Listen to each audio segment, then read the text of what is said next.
দুই দিনের রিমান্ড শেষ হলো ব্যারিস্টার সুমনের।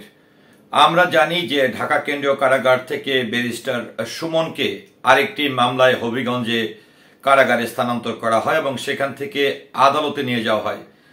তো চুনারুঘাট থানাধীন কিন্তু ব্যারিস্টার সুমনের বিরুদ্ধে বৈষম্য বিরোধী ছাত্র আন্দোলনকালীন একটি মামলা দেওয়া হয়েছে, যার পরিপ্রেক্ষিতে চুনারুঘাট থানা পুলিশ কিন্তু ব্যারিস্টার সুমনের 10 দিনের রিমান্ড আবেদন করেছিল। তার পরিপ্রেক্ষিতে ব্যারিস্টার সুমনকে মহামান্য আদালত 2 দিনের রিমান্ড মঞ্জুর করেছিল। হবিগঞ্জ আদালত থেকে ব্যারিস্টার সুমনকে আসলে শেষ পর্যন্ত কি ঢাকা কেন্দ্রীয় কারাগারে নিয়ে আসা হচ্ছে নাকি হবিগঞ্জ কারাগারে রাখা হবে, এই সকল তথ্য নিয়ে এবং এই গত 2 দিন রিমান্ডে ব্যারিস্টার সুমন সম্পর্কে আরো বিস্তারিত কিছু জানতে অবশ্যই আপনাকে পুরো ভিডিওটি সঙ্গে থাকতে হবে। এই মুহূর্তে কালের কণ্ঠ নামক একটি গণমাধ্যম আমার সামনে আছে, অর্থাৎ পত্রিকা, যেখানে প্রকাশিত হয়েছে রিমান্ড শেষে কারাগারে ব্যারিস্টার সুমন। তো তারা আসলে এই রিমান্ড সম্পর্কে বা এই মামলা সম্পর্কে কি কি তথ্য তুলে ধরেছেন বিস্তারিত আপনাদের সামনে আমি তুলে ধরছি। বৈষম্য বিরোধী ছাত্র আন্দোলনের হামলা মামলায় রিমান্ডে 2 দিনের জিজ্ঞাসাবাদ শেষে সাবেক সংসদ সদস্য ব্যারিস্টার সৈয়দ সাজেদুল হক সুমনকে কারাগারে পাঠানো হয়েছে। রবিবার 24 নভেম্বর সকাল 7টায় আদালতের নির্দেশে তাকে চুনারুঘাট থানা থেকে সরাসরি হবিগঞ্জ জেলা কারাগারে নেওয়া হয়েছে।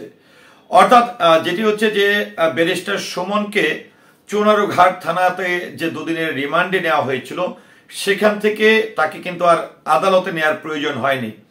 সরাসরি সকাল 7টায় অর্থাৎ 24 নভেম্বর সকাল 7টায় সরাসরি আদালতের নির্দেশে তাকে হবিগঞ্জ জেলা কারাগারে নেওয়া হয়। সেখান থেকে ঢাকা কেন্দ্রীয় কারাগারে নেওয়ার প্রস্তুতি চলছে, অর্থাৎ তাকে হবিগঞ্জ কারাগারে রাখা হবে না, জাস্ট হয়তো কিছু সময়ের জন্য হবিগঞ্জ কারাগারে নিয়ে যাওয়া হয়েছে। সেখান থেকে তাকে ঢাকা কেন্দ্রীয় কারাগারে নিয়ে আসার প্রস্তুতি চলছে। হবিগঞ্জ আদালতের পরিদর্শক মোহাম্মদ নাজমুল হোসেন এই তথ্য জানান।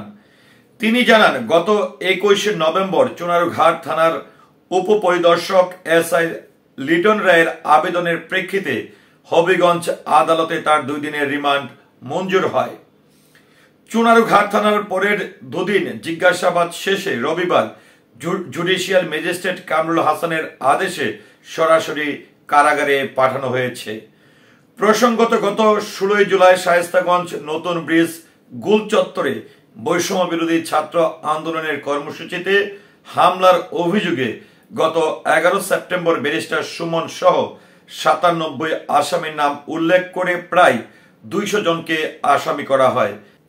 এই মামলায় তাকে 2 দিন জিজ্ঞাসাবাদ করা হয়েছে বলে থানার ভারপ্রাপ্ত কর্মকর্তা মোহাম্মদ নজরুল ইসলাম জানিয়েছেন। তিনি বলেন, জিজ্ঞাসাবাদের যে তথ্য পাওয়া গেছে তা তদন্তের স্বার্থে প্রকাশ করা যাচ্ছে না। পুরোপুরি তদন্ত শেষ হলে পুলিশ এ ব্যাপারে কথা বলবেন।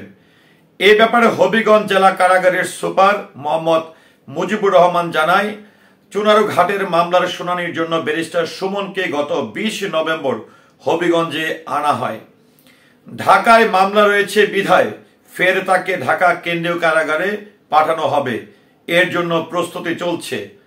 হবিগঞ্জ মাধবপুর সরকারি ডাক বাংলায় হামলা ও অগ্নিসংযোগের অভিযোগ এবং রাজধানী বনশ্রীতে আন্দোলনের হামলা মামলায়ও ব্যারিস্টার সুমন আসামি। গত 22 অক্টোবর রাজধানীর মিরপুর থেকে তাকে গ্রেফতার করা হয়।